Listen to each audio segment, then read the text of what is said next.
In the summer of 1932, Washington, D.C. became a battlefield, not against foreign enemies, but between the United States government and its own war heroes.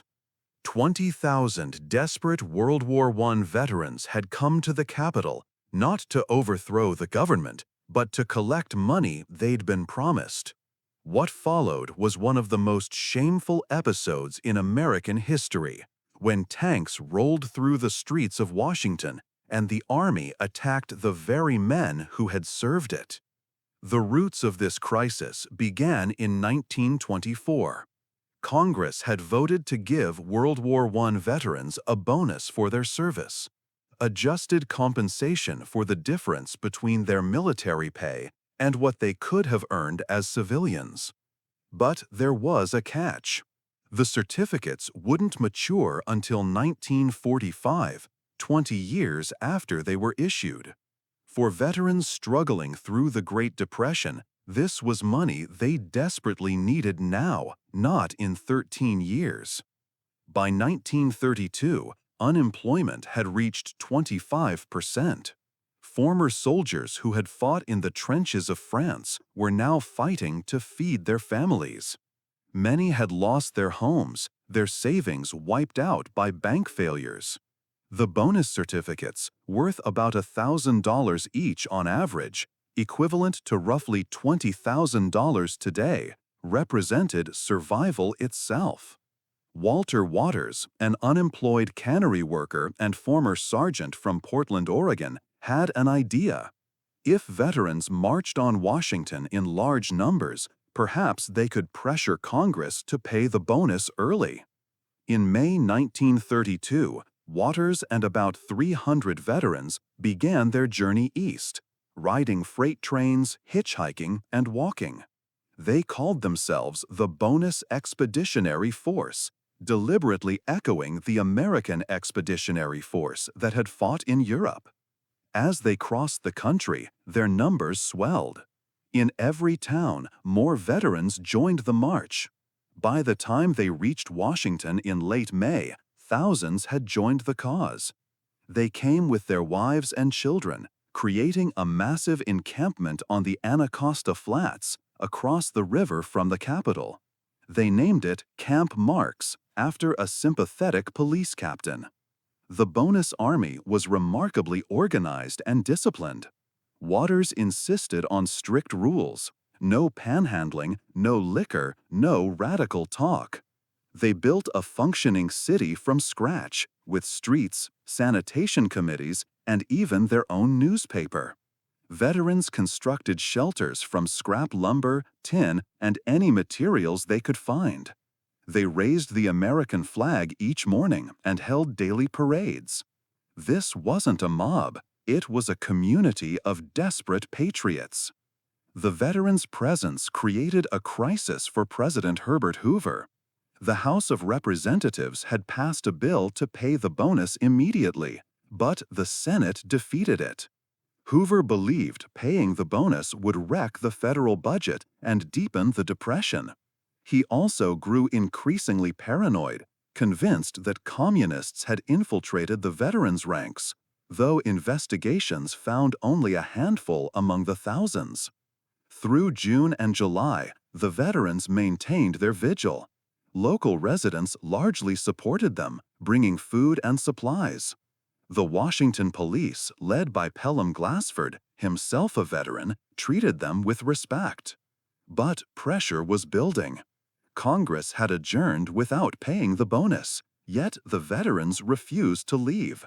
Many had nowhere else to go. On July 28, 1932, the situation exploded. The government ordered the evacuation of veterans from abandoned buildings along Pennsylvania Avenue. When police arrived, a scuffle broke out. Shots were fired, and 2 veterans lay dead. The local situation had spiraled beyond police control. President Hoover made a fateful decision. He ordered the Army to clear the veterans from the city. The officer he chose to lead this operation was Chief of Staff Douglas MacArthur, who exceeded his orders dramatically. MacArthur believed the veterans were communist revolutionaries attempting to overthrow the government. He would show them no mercy. At 4:45 p.m., a remarkable sight unfolded on Pennsylvania Avenue. The United States Army, in full battle gear, advanced on the veteran encampments. Infantry with fixed bayonets marched alongside cavalry with drawn sabers. 6 tanks rumbled down the same streets where these veterans had marched in victory parades after the World War. Among the officers leading the charge were 2 future legends: Major Dwight D. Eisenhower, who privately disagreed with the action, and Major George S. Patton, who led the cavalry with typical aggression. The veterans couldn't believe their eyes. Surely the army wouldn't attack them. Some cheered, thinking it was a parade in their honor.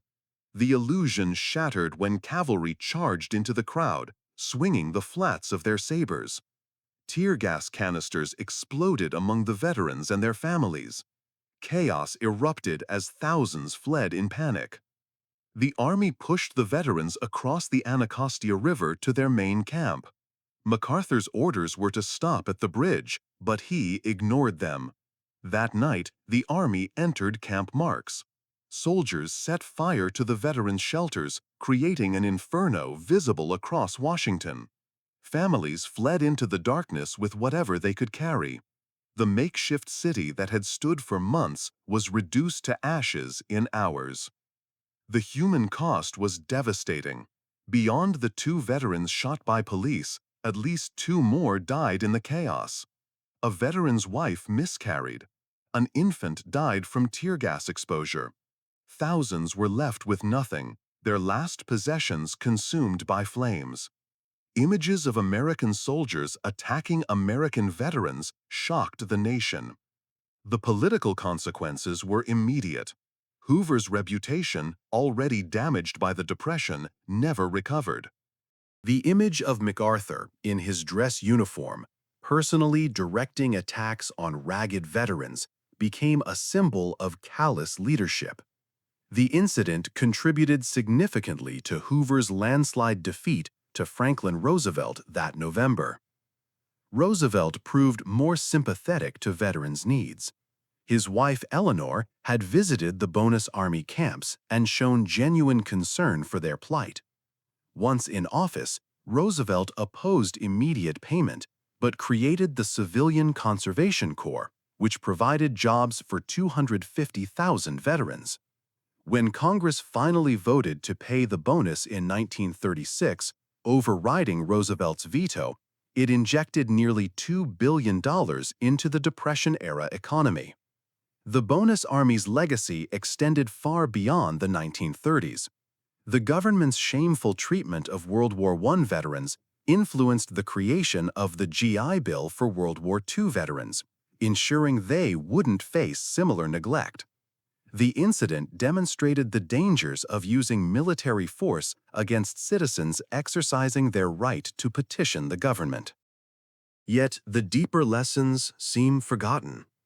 Today, veterans still struggle with homelessness at rates far exceeding the general population. Promises of support often fall short of reality. The gap between rhetoric honoring veterans and policies supporting them remains vast. The Bonus Army's march revealed an uncomfortable truth. A nation's treatment of its veterans reflects its true values, not its stated ones. The parallels to modern times are striking. Economic inequality, government response to protests, the use of military equipment against civilians, the gap between political promises and action, these issues resonate as strongly today as they did in 1932.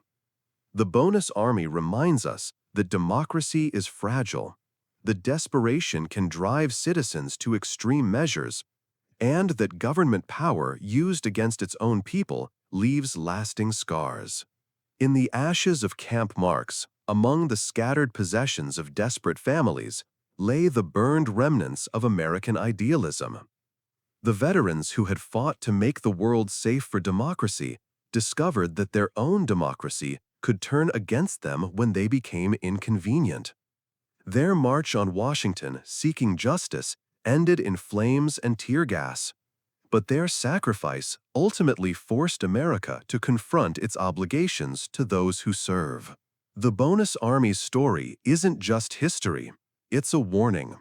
When economic crisis meets government indifference, when peaceful protest meets military force, when promises to veterans become political calculations, we risk repeating the shameful summer of 1932. The 20,000 forgotten men who marched on Washington seeking nothing more than what they'd been promised deserve better than obscurity. Their story demands remembering, especially now, when similar forces of inequality, desperation, and political failure threaten to create new forgotten armies in our time.